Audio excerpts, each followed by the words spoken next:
guys, and welcome to day 4 of VEDJ and day 2 of my favorite fanfics. Also the last day. You know, this was kind of fun actually. I think I might make it an annual thing or something, just like Firewood Sparkler's annual fanfic roundup, and I tell you about my favorite fics. So let's get started on part 2 of my favorite fanfics.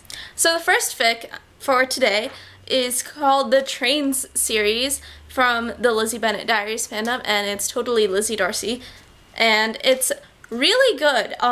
It's not finished yet. It's just a great speculative look at like the metaphorical importance and significance of trains in the Lizzie Bennet Diaries, and it kind of goes off track from the regular plot after the whole Lydia Wickham thing happens, and like it's how Lizzie and Darcy get together and fun stuff. It's just really interesting and makes you think. And it's about trains because Lizzie was raised around that because of her dad. And it's all about connections is a quote from the fic. It's about 7 or so parts right now, and it'll be continued, which is fun.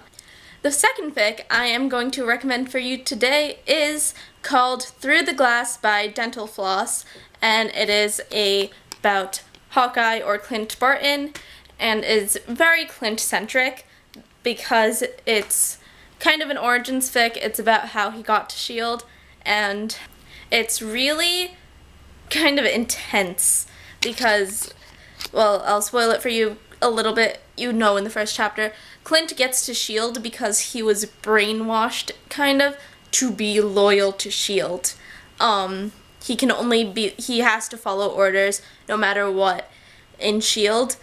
Everything that happens in the Avengers movie happens in the story, so it's really interesting considering how Clint was brainwashed by Loki completely, while Clint still has some of his mind there when he's with S.H.I.E.L.D. And it also has hints of Phil and Clint, my OTP. And Dental Floss is such a good author, who writes a lot about fics about Phil, but it's more all Clint-centric, and it's very wumpy, or let's abuse the main character fics, which are really good. Okay, so the third fic I'm going to recommend to you today is called The Conversation is Trivial, but Trivial is Fine, which sounds like a song lyric, but I don't think it is. It's by Dreaming Kate, and it's a Klain fic. As I said yesterday, I do read Glee fic, sue me. It's an amazing fic about how Blaine develops Wernicke's aphasia. I believe I'm pronouncing that right, but I can't be too sure. And Blaine loses all ability to communicate with others. When he thinks he's saying something, he's actually spouting out random words, and the only word that he knows to say is tie, which I think is kind of brilliant, but it's a tearjerker, and it's really, really good and well written. Yeah, go read it. I'm 99% sure it takes place while they're still in high school, but I haven't read it in a while because it makes me cry, so double check on that if I were you. Well, I'd just read the story if I were you, because it's really good. The next fic I am going to be recommending to you is called A Force to be Reckoned With by Eastern Meridian. So I love Grey's Anatomy, even though I haven't seen the past 3 or so seasons. I need to catch up. This is an AU in which Meredith has just become the chief of surgery at Seattle Grace Hospital, and Derek is a pretty pissed off attending because he was supposed to get chief. And when they meet, sparks fly, obviously, because it's Meredith. Love them. It's about how they get together, and it's fun and sexy, but it also gets serious, which I love about it. It talks about Meredith's past and Ellis doesn't have Alzheimer's in this. She is still a working surgeon, so we know how that would factor into Meredith's development as a character.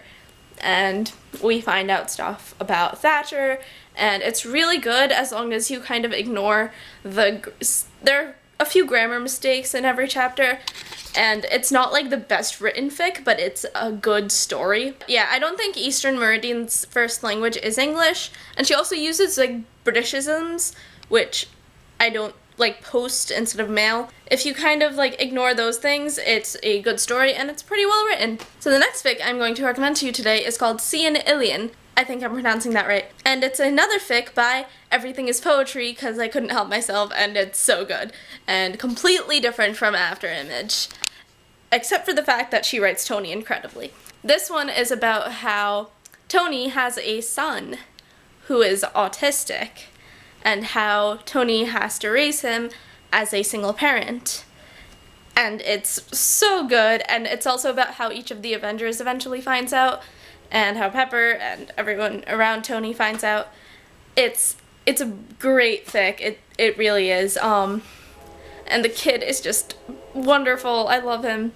Forget the kid's name, but it's really good and well written. But it is also once again written very respectfully and very well done, because it's hard to write autism without being like disrespectful somewhat, and this writer accomplishes that really well. Pepper's also a pretty big part in this, even though like it's not about anyone getting together with anyone. It's not a shipping fic.